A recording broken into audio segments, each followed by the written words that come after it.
जी अस्सलाम वालेकुम दोस्तों, उम्मीद करता हूँ कि आप सब भाई हेरो फियर्स से होंगे। मेरा नाम है अब्दुल्ला सईद और आप देख रहे हो एयर हंटर पी की यूट्यूब चैनल। जी आज की इस वीडियो में हम फुल रिव्यू करेंगे बुशनल 340 ईजी को। आज की इस वीडियो में हम जानेंगे ये कैसी स्कोप है। बहुत ज्यादा पाकिस्तान में इसकी डिमांड है, गैमो 340 की और बुशनल 340 की। तो ये क्या है, आखिर इसमें ऐसी क्या बात है जिसकी वजह से लोग इसको परचेज कर रहे हैं, और ये कैसी स्कोप है, प्राइस क्या है, वजन क्या है, स्पेसिफिकेशंस क्या है, जानते हैं आज की इस वीडियो में। तो चलिए वीडियो का आगाज करते हैं। व्हाट्सएप पे बहुत सारे लोग जो है वो राब्ता जब करते हैं तो वो हमसे सबसे पहले ये सवाल रखते हैं या चीज ऐसी डिमांड करते हैं कि भाई स्कोप हमें वो देना गन के साथ जिसकी क्लियरिटी भी हो, दूर तक दिखाए, निशाना भी मिस ना हो। तो भाई देखें, निशाना तो तकरीबन ही हर गन मिस करती है, ठीक है, जितनी मर्जी आप अच्छी ले लो। जरूरी नहीं कि मेरे पास P10 है तो वो उसका निशाना ही नहीं मिस होता होगा। भाई ऐसी बात नहीं है, निशाना तो भाई फिर मिस होता ही होता है। इसमें कोई लेना देना नहीं। जरूरी नहीं कि ये स्कोप लगाई है तो स्कोप का कसूर है। इसमें गन का कसूर भी होता है, गन चलाने वाले का भी कसूर होता है और पैलेट का कसूर भी होता है। और कभी कभी आप विंड के दौरान शिकार खेलते हो, हवा चलते हुए शिकार खेल रहे हो, तो फिर तो आप जलील होते ही हो, ठीक है। उसमें फिर आपका कोई कमाल नहीं होता, फिर वो कुदरत खेल रही होती है। वो शिकार जो है ना, फिर आप उस मतलब माहौल में, उस इन्वायरमेंट में अच्छे से नहीं खेल सकते। याद रखिएगा कि जब हवा चल रही होती है, गन का, स्कोप का, इसके अलावा पैलेट का, या अपना कसूर नहीं निकालना। देख लेना है कि माहौल जो है वो इस वक्त काबू में नहीं है, ठीक है, उसके मुताबिक ही आप चले जब वो काबू में हो, ठीक है। उसके बाद आप पैलेट्स आपने चेक करें। फर्स्ट ऑफ ऑल जब आप गन जीरो करते हो तो स्कोप के बगैर उसको जीरो करो, उसका एक ग्रुप बनाओ। क्या आपका ग्रुप भी बन रहा है? अब आप डायरेक्ट इस गन परचेज करते हो, उसके ऊपर स्कोप लगा देते हो, लगाने के बाद जी आप हमें कॉल कर देते हो भाई ये जीरो नहीं हो रही। भाई सबसे पहले उसका ग्रुप निकालो, क्या आपकी गन का ग्रुप भी है या आपके पैलेट उसके ऊपर अच्छा वर्क भी कर रहे हैं। इसमें गन का भी कसूर होता है, इसमें पैलेट का भी कसूर है, अमूमन जो है पैलेट्स का कसूर होता है। जब आपके पैलेट्स अच्छे होंगे तो इंशाल्लाह जो है आपकी गन की जो है एक्यूरेसी अच्छी आएगी। एक्यूरेसी अच्छी आएगी, ग्रुप टाइट होगा, फिर आप इसको ऊपर लगाओ, चाहे इसके दाएं करो निशाने को, बाएं करो, ऊपर करो, नीचे करो, तो फिर जो है ये रोलन है। अब हम बात करते हैं इस स्कोप के रिलेटेड कि ये कैसी स्कोप है हमारी गन्स के लिए। अगर तो आप पीसीबी पर जाना चाहते हो और स्टार्ट के बजट में आपके पास पीसीबी है जी PR900, ठीक है, फिर उसके ऊपर ही आप लगा लो तो आपको बारे खाती है, ठीक है। उसके हिसाब से बहुत अच्छी स्कोप है। अगर आप परचेज करते हो B33, LB600, या मैक्सिमम मतलब ज्यादा अगर आपने छलंग लगानी हो कोई अच्छी गन की तरफ, तो वो SR1000 है मिड बजट की।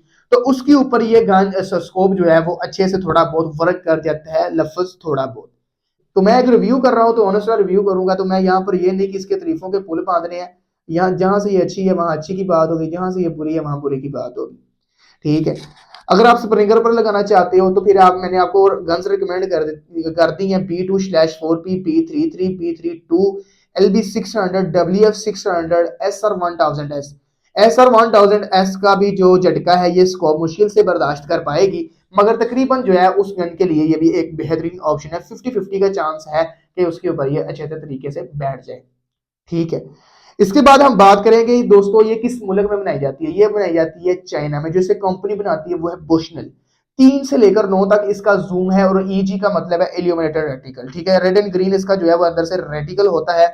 और इसके अलावा अगर हम बात करें अपने नेक्स्ट इसके जूम के बाद जो है ये कैसी स्कोप है, सेकंड फोकल प्लान है या फर्स्ट फोकल प्लान है? ये एक सेकंड फोकल प्लान स्कोप है। जितनी भी सस्ते बजट की या मिड बजट की स्कोप्स आ रही है वो सारी की सारी जो है वो सेकंड फोकल प्लान है, ठीक है। चाहे वो VT1 340 है डिस्कवरी का, या टी ईगल का 340 AR है, या VTZ 432 है डिस्कवरी का, या VTR 432 है डिस्कवरी का, या VTR 340 AC है डिस्कवरी का। ये सारी सेकंड फोकल प्लान स्कोप्स है, ठीक है। अब हम बात करते हैं कि सेकंड फोकल प्लान क्या चीज है। सेकंड फोकल प्लान का दरअसल जो मकसद होता है वो ये है कि, मकसद तो नहीं, इसका काम ऐसा है कुछ कि अगर आप फर्ज करो कि इसका 3 से लेकर 9 तक जूम है। जब आप अपनी गन को जीरो कर रहे हो, आपने अपनी गन स्कोप का जो जूम है, फर्ज कीजिए मैं यहाँ पे 6 पे कर देता हूँ। 6 पे करने के बाद आप करते क्या हो कि अपनी स्कोप को जो है वो जीरो कर लेते हो, लेफ्ट राइट अप डाउन का मार्केट वगैरह अपना तसल्ली से जीरो कर लेते हो।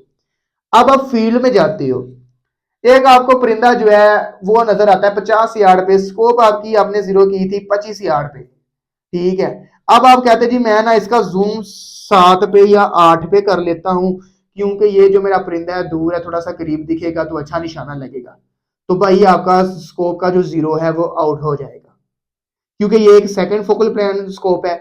इसका जो रेटिकल है वो जूम नहीं होता, सिर्फ इसके अंदर मौजूद जो आपका टारगेट होता है, बाहर का एरिया होता है, वही जूम होता है। अंदर से जूम मतलब स्कोप का कोई सिस्टम जूम नहीं होता, सिर्फ बाहर का एरिया जो आपका ऑब्जेक्ट है, टारगेट है, वही जूम होगा, ठीक है। और इसके अलावा फर्ज करें 7 पे 8 पे 9 पे लेके आपका जीरो आउट हो गया। अब आप करते क्या हो कि 6 से पीछे 4 पे 5 पे, ठीक है, 3 पे, जैसे भी नीचे मतलब है इसके ऑप्शंस वहां पे आ जाती हो, तो वहां पर भी आपका जो जीरो है वो आउट हो जाएगा। तो यहां से हमें ये पता चलता है कि अगर हमने 6 पर जीरो रख के जूम 6 पर रखकर हमने गन जीरो की थी, स्कोप जीरो की थी सॉरी, तो हमारा जो स्कोप है वो जीरो आउट नहीं करता अगर हम इसको आगे पीछे नहीं करते। तो अगर हम उससे आगे या पीछे लेके जाते तो हमारा फौरन जीरो आउट हो जाएगा। हाँ, अब आप कहते हो जी अब हमने वो कर लिया जूम आगे पीछे गलती से, तो क्या हम दोबारा गन जीरो करनी पड़ेगी? नहीं, वहीं से फिर अपना आप 6 पे जूम ले आए, जैसे मैंने अब 6 पे कर दिया। अब आपको कोई किसी किस्म का जीरो करने की जरूरत नहीं, स्कोप आपका फिर स्कोप वहीं पे जीरो है, ठीक है। और इसके related second focal plan versus first focal plan, इसके रिलेटेड एक अलग वीडियो में हम जानने की कोशिश करेंगे कि ये क्या फंडा है, क्या चीज है। इसका जो ट्यूब साइज है वो है 25 mm, 25.1 mm इसका जो है वो ट्यूब साइज है। तकरीबन 1 इंच के अराउंड इसकी जो है ना मोटाई है इस स्कोप के ट्यूब की, ठीक है। जितनी मोटी ट्यूब होगी उतना अंदर से क्लियर आपको दिखेगा, ठीक है, अपना टारगेट वगैरह। तो अब हम बात करेंगे इसकी माउंट्स की। इसके जो माउंट्स है वो काफी अच्छे, इसको माउंट्स मतलब जो है ना उन्होंने लगाए हुए हैं, डाले हुए हैं बुशनेल वालों ने, जो कि मतलब बहुत ही ज्यादा एक बेहतरीन चीज है। पहले ये होता था कि सिंगल नट वाला जो है आपको मतलब माउंट देखने को मिलता था इसके साथ, वो बहुत मतलब जो है ना कमजोर माउंट से, वो अच्छी तरीके से ग्रिप भी नहीं करते थे इसको गन की रेल को, और वो आगे पीछे खिसकते रहते थे, ठीक है। इसके बाद हम बात करें, इसके साथ आपको फ्लिप ऑन कवर का भी ऑप्शन मिलता है, ठीक है, जो कि बड़ी खूबसूरत बना देता है स्कोप। यहाँ पर आप देख सकते हो कि ये काफी ज्यादा स्कोप यहाँ से खूबसूरत लगना स्टार्ट हो जाती है जब आप इसको जो है वो फ्लिप ऑन कवर से ऑन करते हो, ऑफ करते हो, बड़ी अच्छी स्कोप लगती है, ठीक है। और टर्रेट कैप के साथ आती है, लॉकडाउन वाले इसको टर्रेट नहीं डालेंगे। और इसका जो क्लिक वैल्यू है वो 1/4 MOA है, ठीक है। और ये जो स्कोप है वो रिकॉइल ऑब्जर्विंग भी करती है आपकी गन की हल्की फुल्की। इसके अलावा शॉक प्रूफ है, वाटर प्रूफ है, फोक प्रूफ है, ठीक है। तीनों तरह के जो है वो चीजों से ये मतलब प्रूफ है स्कोप। इसके अलावा जो है मैं ये नहीं कहूंगा कि आप पानी में फेंक के इसको चेक करें, बाद में आप रोगे दुल्ला भैया आपने कौन से रोले में डाल दिया हमें, ठीक है। यहाँ पर इसका जो है वो ईजी वाला सिस्टम है, आप इसको घुमाते हो तो आपका रेटिकल रेड एंड ग्रीन होता है, और ऊपर सेल डालने का भी ऑप्शन है, जो कि एक्स्ट्रा आपको जो है इसके डिब्बे में देखने को मिल जाता है। इसके डिब्बे में एलन की आती है, माउंट्स आते हैं, सेल आता है, इसके अलावा फ्लिप ऑन कवर्स आते हैं, और एक आपकी स्कोप होती है, ठीक है। और इस स्कोप का जो वजन है वो 375 ग्राम इसका वजन है, जो कि बहुत ही एक लाइट वेट स्कोप है। और जिस ये बजट में आ रही है, तकरीबन आ रही है जनाब 5500 रुपए में, डिलीवरी डालकर आपको थोड़ी सी ज्यादा पड़ जाती है, डिलीवरी एक्स्ट्रा है, 5500 रुपए खुद की प्राइस है। तो ये जो है आपको हमारे से अवेलेबल है, ऑल ओवर पाकिस्तान में हम डिलीवरी करते हैं। अब हम बात करते हैं कि ये जो स्कोप है क्या हमें परचेज करनी चाहिए या नहीं करनी चाहिए। हाँ भाई करनी चाहिए, जो आपको गन्स रिकमेंड की है B2/4P, B33, B32, LB600, WF600, इसके अलावा SR1000, यहाँ तक आप अगर कोई स्कोप लगाना चाहते हो किसी गन के ऊपर, तो ये वाली स्कोप एक अच्छा ऑप्शन है। चाहे गैमो का 340 ले लो, जब चाहे बुशनल का 340 ले लो, चीज एक ही है, ठीक है। क्लियरिटी भी एक ही, रेटिकल भी एक ही है, जूम भी एक जैसा ही है, मोड्स भी एक जैसे हैं, फ्लिप ऑन कवर्स भी एक जैसे हैं, हर चीज एक जैसी है। बस एक के साथ गैमो है, दूसरे के साथ बुशनल, इतना सा फर्क है थोड़ा सा देखने को आपको जो मिल जाता है। बाकी 5500 रुपए कोई इतनी बड़ी रकम नहीं है, अगर आप उस बजट में इसको परचेज करते हो तो आपके लिए एक बेहतरीन ये वाला स्कोप जो है वो ऑप्शन है, ठीक है। तो ये थी जी आज की एक वीडियो, उम्मीद है कि आप को पसंद आई होगी। पसंद आए इस वीडियो को लाइक शेयर और हमारे यूट्यूब चैनल एंट्रोपी को सब्सक्राइब करें, ताकि नई आने वाली वीडियो का नोटिफिकेशन आपको मिलता रहे। इंशाल्लाह डेली वीडियो अपलोड करना स्टार्ट कर देंगे, और इंशाल्लाह मेहनत कर रहे हैं। अब आप लोगों के दुआओं की सपोर्ट की जरूरत है, इंशाल्लाह ज्यादा से ज्यादा वीडियोस जो है इंशाल्लाह आपको प्रोवाइड की जाएगी। तो दुआ में याद रखें। अल्लाह हाफिज।